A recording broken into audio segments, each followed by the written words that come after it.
Welcome back. ರಾಜ್ಯ ಸರ್ಕಾರದ ವಿರುದ್ಧ ಎಚ್.ಡಿ. ಕುಮಾರಸ್ವಾಮಿ ಸಮರ ಸಾರೋದಕ್ಕೆ ಮುಂದಾಗ್ಬಿಟ್ಟಿದ್ದಾರೆ. ಬಿಡದಿ ಟೌನ್ಶಿಪ್ ಮೂಲಕ ಹೋರಾಟಕ್ಕೆ ಮತ್ತೊಂದು ವೇದಿಕೆ ಸಿದ್ಧವಾದಂತಾಗ್ಬಿಡ್ತು. 2028ಕ್ಕೂ ಮುನ್ನವೇ ರಾಜ್ಯ ರಾಜಕೀಯಕ್ಕೆ ಎಚ್.ಡಿ.ಕೆ ರೀ ಎಂಟ್ರಿ ಆಗ್ತಾ ಇದ್ದಾರೆ ಈ ಮೂಲಕ ಎನ್ನುವಂತಾಗಿದೆ. ಚುನಾವಣೆಗೆ 2 ವರ್ಷ ಬಾಕಿ ಇರುವಾಗಲೇ ಎಚ್.ಡಿ.ಕೆ ರಣತಂತ್ರ ಹೂಡೋದಕ್ಕೆ ಮುಂದಾಗ್ತಾ ಇದ್ದಾರೆ. ಬಿಡದಿ ಟೌನ್ಶಿಪ್ ವಿಚಾರದಲ್ಲಿ ಸರ್ಕಾರದ ವಿರುದ್ಧ ಹೋರಾಟಕ್ಕಿಳಿತಾ ಇದ್ದಾರೆ ಎಚ್.ಡಿ.ಕೆ. ಜನರಿಗೆ ಭೂಮಿ ಮಾರಬೇಡಿ ಅಂತ ಎಚ್.ಡಿ.ಕೆ ಕರೆಯನ್ನ ಕೊಡ್ತಾ ಇದ್ದಾರೆ.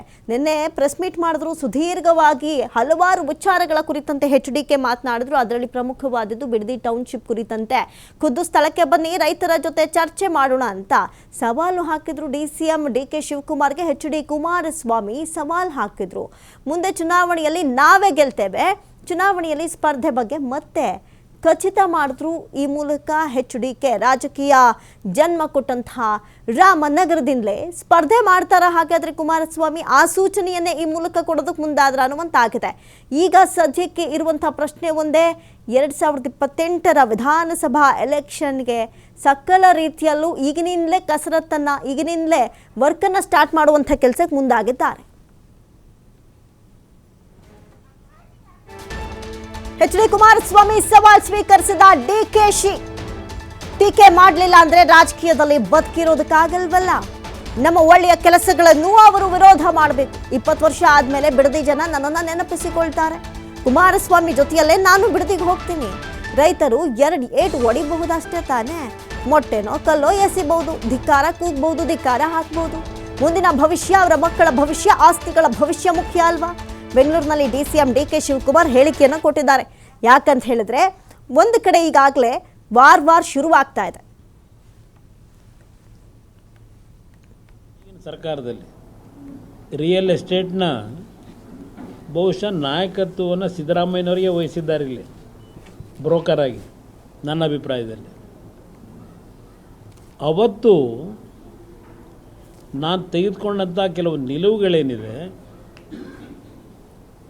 ನಂತರ ಅದು ಅಲ್ಲಿಗೆ ನಿಂತು 2006ರಲ್ಲಿ 2026ರಲ್ಲಿ 20 ವರ್ಷ ಆಗಿದೆ. ಈಗ ಪಾಪ ಅವರು ಏನು ಹೇಳ್ತಾ ಇದ್ದಾರೆ ಈ ಒಂದು ಯೋಜನೆ ಬಗ್ಗೆ, ಈಗಿನ ಕಾನೂನು ಸಚಿವರು ಗ್ರೇಟ್ ಏನು ಒಳ್ಳೆ ಕೆಲಸ ಮಾಡ್ತೀವಿ ಅವರೆಲ್ಲ ವಿರೋಧ ಮಾಡಬೇಕು. ಈಗ ನಾವು GBA ಇವತ್ತಲ್ಲ, ಇನ್ನು 20 ವರ್ಷದ ಮೇಲೆ ಆ ಬಿಡದಿ ಜನ, ಬೆಂಗಳೂರು ದಕ್ಷಿಣ ಜನ ನನ್ನನ್ನು ನೆನೆಸ್ಕೊಳ್ತಾರೆ. ಹೋಗ್ತೀನಿ ಖಂಡಿತ ಹೋಗ್ತೀನಿ. ಅವರೆಲ್ಲ ನಮ್ಮ ರೈತರೇ ಪಾಪ, ಅವ್ರಿಗೆಲ್ಲ ಒಳ್ಳೆ ದುಡ್ಡು ಎಲ್ಲ ಕೊಡ್ತಾ ಇದ್ದೀವಿ. ರಾಜ್ಯದಲ್ಲಿ ಎಲ್ಲೂ ಕೊಡದೆ ಹೋದಂಥ ರೈತರಿಗೆ ಕೊಡ್ತಾ ಇದ್ದೀವಿ. ನಾವೇನು ರಿಯಲ್ ಎಸ್ಟೇಟ್ ಏನು ಮಾಡಬೇಕಾಗಿಲ್ಲ. ಆಯಿತು, ಕುಮಾರಸ್ವಾಮಿ ಜೊತೆಲೇ ಹೋಗೋಣ. ಕುಮಾರಸ್ವಾಮಿ ಮಾಡಿದ ಪ್ರಾಜೆಕ್ಟೇ ನಾವು ಮುಂದುವರಿಸ್ತಾ ಇರೋದು. ನಾನು ಹೋಗ್ತೀನಿ, ಬರಲಿ, ನಾನು ಫಿಕ್ಸ್ ಮಾಡ್ಕೊಂಡು ಹೋಗ್ತೀನಿ ಆ ರೈತರ ಹತ್ರ ಮಾತಾಡೋಕ್ಕೆ. ಏನು ರೈತರು 2 ಏಟು ಹೊಡಿಬೋದು ಅಷ್ಟೇ ತಾನೆ, ಮೊಟ್ಟೆನೋ ಕಲ್ಲೋ ಪಲ್ಲೋ ಎಸಿಬೋದು, ಧಿಕ್ಕಾರ ಹಾಕ್ಬೋದು, ಅದಕ್ಕೆಲ್ಲ ಹೆದರ್ಕೊಳಕ್ಕಾಗ್ತದಾ? ಮುಂದಿನ ಭವಿಷ್ಯ, ಮಕ್ಕಳ ಭವಿಷ್ಯ, ಅವರ ಆಸ್ತಿಗಳ ಭವಿಷ್ಯ ಮುಖ್ಯ. ಅವರೇ ಡಿನೋಟಿಫೈ ಮಾಡ್ಬೋದಾಗಿತ್ತಲ್ಲ, ನಾನೇನು ಈ ಎಲ್ಲ ವಿಚಾರಗಳ ಕುರಿತಂತೆ ಮತ್ತಷ್ಟು ಮಾಹಿತಿಯನ್ನು ಕೊಡ್ತಾರೆ. ಲೈವ್ ಅಲ್ಲಿ ಜಾಯ್ನ್ ಆಗ್ತಾ ಇದ್ದಾರೆ ಪ್ರತಿನಿಧಿ ಸ್ವಾಮಿ. ನಾವಿಲ್ಲಿ ಪ್ರಮುಖವಾಗಿ ಗಮನಿಸೋದಾದ್ರೆ ಡಿ.ಕೆ.ಶಿ ವರ್ಸಸ್ ಎಚ್.ಡಿ.ಕೆ ಯಾವಾಗಲೂ ಇರುತ್ತೆ. ಸ್ವಲ್ಪ ದಿನದಿಂದ ಸೈಲೆಂಟ್ ಆಗಿದ್ದವ್ರು ಮತ್ತೆ ಈ ಒಂದು ಗಲಾಟೆಗಳನ್ನ ಅಥವಾ ಈ ಒಂದು ವಾದ ವಿವಾದಗಳನ್ನ ಮುನ್ನೆಲೆಗೆ ತಂದಿದ್ದಾರೆ. ಆದರೆ ಸದ್ಯಕ್ಕೆ ಬಿಡದಿ ಟೌನ್ಶಿಪ್ ಕುರಿತಂತೆ ನಡೀತಾ ಇರುವಂತಹ ರಿಯಲ್ ಎಸ್ಟೇಟ್ ಮಾತುಕತೆ, ಒಂದು ಕಡೆ ಎಚ್.ಡಿ.ಕೆ ವಾದ ಏನು, ಇದಕ್ಕೆ ಡಿ.ಕೆ.ಶಿ ಪ್ರತಿವಾದ ಏನು ಸ್ವಾಮಿ?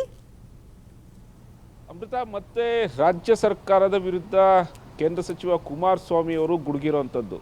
ಪ್ರಮುಖವಾಗಿ ಇಷ್ಟು ದಿವಸ ಡಿ.ಸಿ.ಎಂ ಟಾರ್ಗೆಟ್ ಆಗ್ತಾ ಇದ್ರು, ಆದರೆ ಈಗ ಸಿ.ಎಂ ಸಿದ್ದರಾಮಯ್ಯನವ್ರನ್ನ ಟಾರ್ಗೆಟ್ ಮಾಡಿಕೊಂಡು ನೇರವಾಗಿ ವಾಗ್ದಾಳಿ ನಡೆಸಿರುವಂಥದ್ದು. ಅಂದರೆ ಬಿಡದಿ ಟೌನ್ಶಿಪ್ ವಿಚಾರಕ್ಕೆ ಸಂಬಂಧಪಟ್ಟಂತೆ ನನ್ನ ಮೇಲೆ, ಅಂದರೆ ಕುಮಾರಸ್ವಾಮಿ ಮೇಲೆ ಇಲ್ಲಸಲ್ಲದ ಆರೋಪ ಮಾಡ್ತಾ ಇದ್ದಾರೆ. ನಾನು ಸಿ.ಎಂ ಆಗಿದ್ದಂಥ ಸಂದರ್ಭದಲ್ಲಿ ಟೌನ್ಶಿಪ್ ಯೋಜನೆಗೆ ಸಂಬಂಧಪಟ್ಟಂತೆ ಬೇರೆ ಆದಂಥ ಒಂದು ಪ್ಲಾನ್ ಮಾಡಿದ್ದೆ, ಅದು ರೈತರಿಗೆ ಅನುಕೂಲ ಆಗ್ತಾ ಇತ್ತು. ಆದರೆ ಈಗ ಡಿ.ಸಿ.ಎಂ ಡಿ.ಕೆ ಶಿವಕುಮಾರ್ ಮಾಡ್ತಿರುವಂಥ ಒಂದು ಯೋಜನೆ ಇದು ರೈತರಿಗೆ ವಿರೋಧಿ ಆಗ್ತಾ ಐತೆ ಎಂಬ ವಿಚಾರವನ್ನು ಇಟ್ಕೊಂಡು ಮತ್ತೆ ರಾಜ್ಯ ಸರ್ಕಾರ, ಅಂದರೆ ಸಿ.ಎಂ ಹಾಗೂ ಡಿ.ಸಿ.ಎಂ ವಿರುದ್ಧ ನೇರವಾಗಿ ವಾಗ್ದಾಳಿ ನಡೆಸಿರುವಂಥದ್ದು. ಅಂದರೆ ಪ್ರಮುಖವಾಗಿ ಈಗಾಗಲೇ ಕುಮಾರಸ್ವಾಮಿಯವರು ರಾಜ್ಯ ಸರ್ಕಾರದ ವಿರುದ್ಧ ಹೋರಾಟ ಮಾಡಲಿಕ್ಕೆ ಈಗ ಬಿಡದಿ ಟೌನ್ಶಿಪ್ ವಿಚಾರವನ್ನು ಇಟ್ಕೊಂಡು ಈಗ ನೇರವಾಗಿ ಟೀಕೆ ಮಾಡ್ತಾ ಇರೋಂಥದ್ದು. ಅದಕ್ಕೆ ಸಮಂಜಸವಂತೆ ಪ್ರಮುಖವಾಗಿ ಈಗಾಗಲೇ ಡಿ.ಸಿ.ಎಂ ಡಿ.ಕೆ ಶಿವಕುಮಾರ್ಗೆ ನೇರವಾಗಿ ಸವಾಲನ್ನು ಹಾಕಿದರು.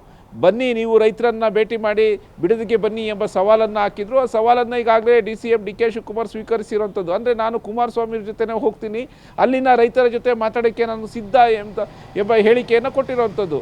ಅಂದರೆ ಈ ಬಿಡದಿ ಟೌನ್ಶಿಪ್ ವಿಚಾರಕ್ಕೆ ಸಂಬಂಧಪಟ್ಟಂತೆ ಈಗ ಆರೋಪ ಪ್ರತ್ಯಾರೋಪಗಳು. ಒಂದು ಕಡೆ DCM DK ಶಿವಕುಮಾರ್ ನೇರವಾಗಿ ಕುಮಾರಸ್ವಾಮಿಯವರ ಮೇಲೆ ಆರೋಪ ಮಾಡ್ತಾರೆ, ಈಗ ಕುಮಾರಸ್ವಾಮಿಯವರು ನೇರವಾಗಿ DCM DK ಶಿವಕುಮಾರ್ ವಿರುದ್ಧ ಆರೋಪ ಮಾಡ್ತಾ ಇರೋಂಥದ್ದು. ಜೊತೆಗೆ ಈಗಾಗಲೇ ಯಾರ್ಯಾರು ಜಮೀನನ್ನು ಮಾರ್ಕೊಳ್ತಾ ಇದ್ದಾರೋ, ಯಾರ್ಯಾರು ಭೂಮಿಯನ್ನು ಬೇರೆಯವರಿಗೆ ಕೊಡ್ತಾ ಇದ್ದಾರೋ ಅವರಿಗೆಲ್ಲ ಒಂದು ಸಂದೇಶವನ್ನು ಪರೋಕ್ಷವಾಗಿ ಕೇಂದ್ರ ಸಚಿವ ಕುಮಾರಸ್ವಾಮಿಯವರು ಕೊಟ್ಟಿರೋವಂಥದ್ದು. ಅಂದರೆ ಯಾರು ಜಮೀನನ್ನು ಕೊಡಬೇಡಿ, ಇದು ಈಗ ಮಾಡ್ತಾ ಇರೋಂಥ ಪ್ಲಾನು ರಿಯಲ್ ಎಸ್ಟೇಟ್ಗೆ ಮಾಡ್ತಾ ಇರೋಂಥದ್ದು, ಹಾಗಾಗಿ ತಮ್ಮ ಜಮೀನನ್ನು ಉಳಿಸ್ಕೊಳ್ಳಿ, ನಾನು ರೈತರ ಪರವಾಗಿದ್ದೇನೆ, ನನಗೆ ರಾಜಕೀಯ ಜನ್ಮ ಕೊಟ್ಟಂತಹ ಊರಿನಲ್ಲಿ ನಾನು ಯಾವುದೇ ಕಾರಣಕ್ಕೂ ರೈತರಿಗೆ ಅನ್ಯಾಯ ಆಗೋಕ್ಕೆ ಬಿಡೋದಿಲ್ಲ ಎಂಬ ಸಂದೇಶವನ್ನು ಕೊಟ್ಟಿರುವಂಥದ್ದು. ಈ ಸಂದೇಶ ಎಲ್ಲೋ ಒಂದು ಕಡೆ ಮತ್ತೆ ಕುಮಾರಸ್ವಾಮಿಯವರು ರಾಜ್ಯ ರಾಜಕೀಯದಲ್ಲಿ ಸಕ್ರಿಯವಾಗಿ ಬರೋದಕ್ಕೆ ಒಂದು ಸಿದ್ಧತೆ ಆಗ್ತಾ ಇದೆಯಾ ಅಥವಾ ಪ್ಲಾನ್ ಆಗ್ತಾ ಇದೆಯಾ ಎಂಬ ಪರೋಕ್ಷವಾಗಿ ಚರ್ಚೆ ಕೂಡ ಒಂದು ಶುರುವಾಗಿರುವಂಥದ್ದು. ಯಾಕೆಂದರೆ ಈಗಾಗಲೇ ಹಿಂದೆ ಕೂಡ ಸಾಕಷ್ಟು ಹೇಳಿಕೆಯನ್ನು ಕೊಟ್ಟಿದ್ರು. ಮತ್ತೆ ರಾಜ್ಯ ರಾಜಕಾರಣಕ್ಕೆ ಮತ್ತೆ ರಾಜಕೀಯಕ್ಕೆ ಬರೋ ವಿಚಾರಕ್ಕೆ ಸಂಬಂಧಪಟ್ಟಂತೆ ಜನರ ಯಾವ ರೀತಿ ಒಂದು ಹೇಳ್ತಾರೆ, ಜನರ ಒಂದು ಯಾವ ಒಂದು ಉತ್ತರ ಕೊಡ್ತಾರೆ ಅದಕ್ಕೆ ನಾನು ಬದ್ಧವಾಗಿರ್ತೀನಿ ಎಂಬ ವಿಚಾರವನ್ನು ಕುಮಾರಸ್ವಾಮಿ ಅವರು ಹೇಳಿದಂಥದ್ದು.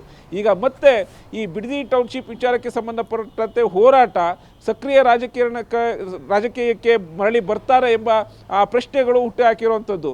ಹಾಗಾಗಿ ಈಗ ನೇರವಾಗಿ ಬಿಡದಿ ಟೌನ್ಶಿಪ್ ವಿಚಾರವನ್ನೇ ಇಟ್ಕೊಂಡು ರಾಜ್ಯ ಸರ್ಕಾರ ಹಾಗೂ CM DCM ಅವ್ರನ್ನ ನೇರವಾಗಿ ಟಾರ್ಗೆಟ್ ಮಾಡ್ತಾ ಇರೋಂಥದ್ದು. ಜೊತೆಗೆ CM ಸಿದ್ದರಾಮಯ್ಯನವರು ತಮ್ಮ ಚೇರನ್ನು ಉಳಿಸ್ಕೊಳ್ಳೋದಕ್ಕೆ ಎಲ್ಲಿ ಬೇಕಾದರೂ ಅಲ್ಲಿ ಸಹಿ ಆಗ್ತಾರೆ ಎಂಬ ವಾಗ್ದಾಳಿಯನ್ನು ಆರೋಪವನ್ನು ಮಾಡಿರೋಂಥದ್ದು. ಹಾಗಾಗಿ ಎಲ್ಲೋ ಒಂದು ಕಡೆ ಬಿಡದಿ ಟೌನ್ಶಿಪ್ ವಿಚಾರವೇ ರಾಜ್ಯ ಸರ್ಕಾರದ ವಿರುದ್ಧ ಹೋರಾಟಕ್ಕೆ ವೇದಿಕೆ ಮಾಡ್ಕೊಳ್ತಾರ, ರಾಜ್ಯ ರಾಜಕೀಯಕ್ಕೆ ಎಂಟ್ರಿ ಮಾಡಲಿಕ್ಕೆ ಕುಮಾರಸ್ವಾಮಿಯವರು ಇದನ್ನು ಅಸ್ತ್ರವನ್ನಾಗಿ ಬೆಳೆಸ್ಕೊಳ್ತಾರ ಅನ್ನೋದು ರಾಜಕೀಯ ವಲಯದಲ್ಲಿ ಸಾಕಷ್ಟು ಚರ್ಚೆ ಆಗ್ತಾ ಇರೋಂಥದ್ದು. ಅಮೃತ, ಥ್ಯಾಂಕ್ ಯು LN ಸ್ವಾಮಿ ತಮ್ಮೆಲ್ಲ ಮಾಹಿತಿಗಾಗಿ.